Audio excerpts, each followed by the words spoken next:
I like to proceed ahead with this writing files. We have talked about reading the data from a file and writing files. This is the only slide that I wanted to discuss before moving on to the bonus activity. So many applications, just like the application that you are working on, it would require you to permanently write the expenses in a file.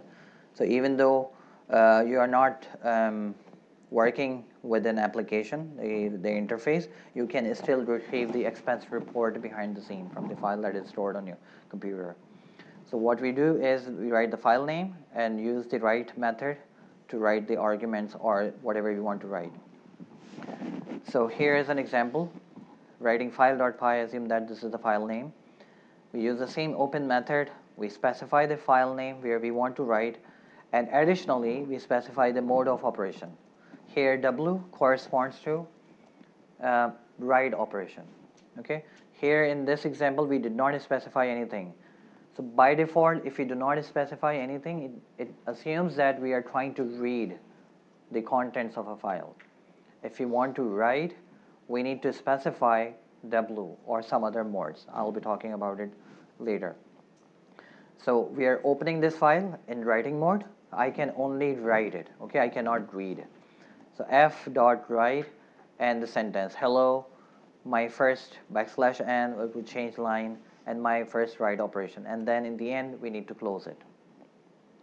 So it will create a new file if it is not already created. If it is already created, it will overwrite the previously written contents and it would just replace it with this sentence, hello, change of line, my first write operation. Okay, very important thing, whatever you want to write, it must be in the form of a string. Just like whatever we read, it is also in the form of a string. Okay, so if you have to write any numerical value, just like I calculate your grades, the numerical percentage or whatever, I need to convert that into string first and then I can write it into the file. So for example 2022, if it needs to be written, if it is an integer, it has to be converted into a string first and then I can pass it into write method to write it into a file. Okay.